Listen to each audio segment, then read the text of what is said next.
AskReddit by Phantom Avenger. What fictional character's death still hits you hard no matter how many times you watch it? I have to say the death of Artax, the boy's horse, in the never-ending story. Watching him sink into that swamp was pretty awful. Bubba was my best good friend. And even I know that ain't something you can find just around the corner.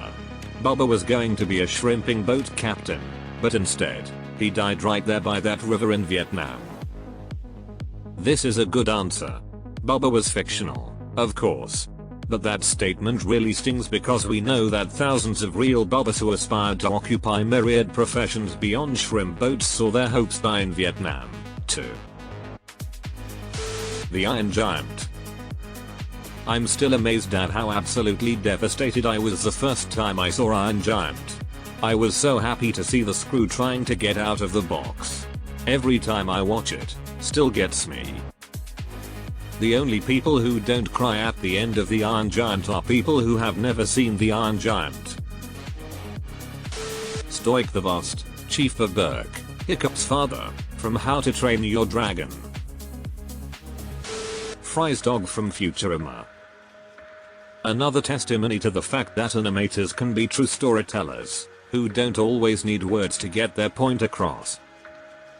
The changing of seasons as the dog sits and waits in front of the pizza shop. Waits and waits for Fry, who never returns. No dialogue. Just the absence of the dog, eventually. Ugh. Gut-wrenching. And the fact that Fry chose to keep him frozen because he believed that Seymour had forgotten about him. Crushed me. When Brooks hangs himself in The Shawshank Redemption. For me it was when they shot Tommy. The little girl from Pan's Labyrinth. In fact, I just started crying even thinking about it. Luckily with Pan's Labyrinth, we can choose to believe she didn't die, the princess just went home. Mark Green on ER 20 years later and I've never watched that episode without bawling like a fucking baby. I'm glad someone else is old here. I still dream about that one. It was so well done and so sad. John Coffey in The Green Mile. One of the lines that me is when Tom Hanks' character is asking John Coffey what he is supposed to do in his situation, being required to carry out the execution. I've done some things in life I'm not proud of, but this is the first time I've ever felt real danger of hell. Wash in Serenity. Like a leaf on the wind. Wally West in Young Justice. It's been about a decade and I'm still mad about it. Kid was done dirty. So fucking good. I hate it. Awesome shit. Artax in the Swamp of Sadness. OMG yes. The idea that someone you love is dying and there's not a thing you can do about it. Heart-shattering. This whole freaking thread is a repressed memory unlocked trip down emotional trauma lane. I hate and love you all in equal measure. Littlefoot mum from The Land Before Time. And he gets Suaru depressed, even a kind little pterodactyls. Maybe not the right dinosaur name. Gift of its precious cherry isn't even noticed. Not Petri, clip. https://yahoo.be/2yd5benaxsm closed bracket. John Ritter's character on 8 Simple Rules. He had just died in real life, so it had to be written into the show. I was devastated by his death. I rewatched recently and was dreading those episodes because I adore John Ritter. I love how they handled it on the show.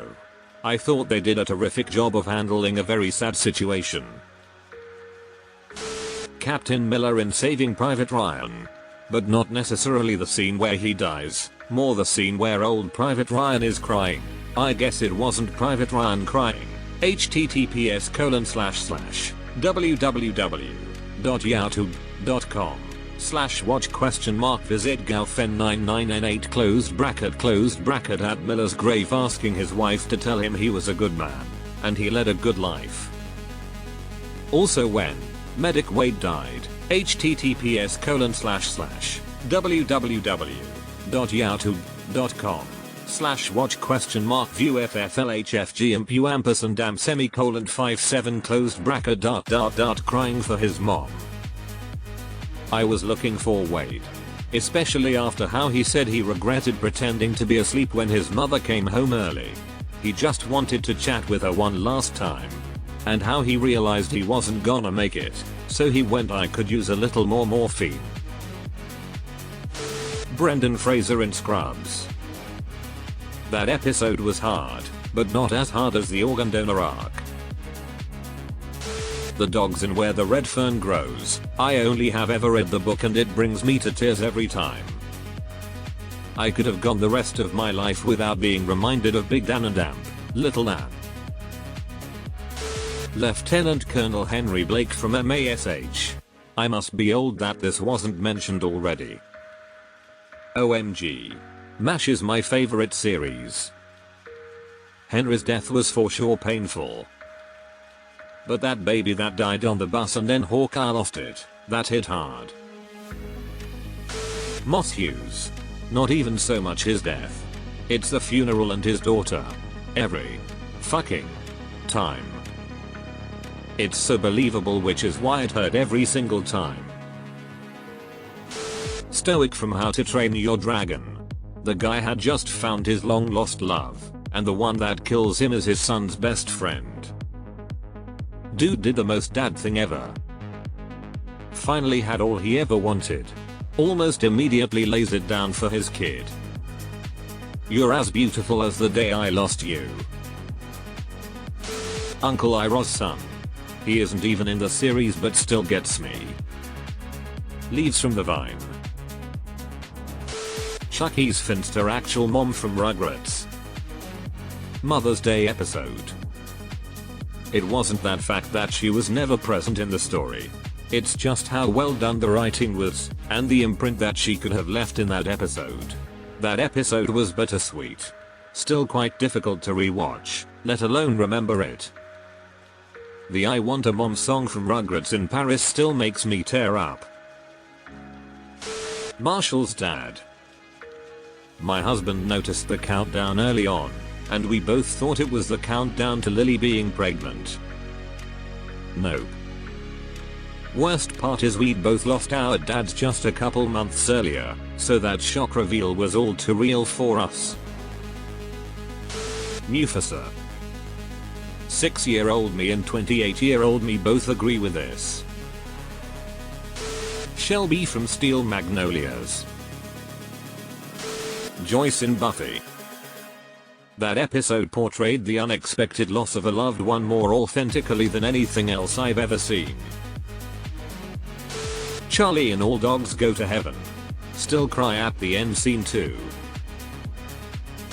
Seymour the dog from Futurama.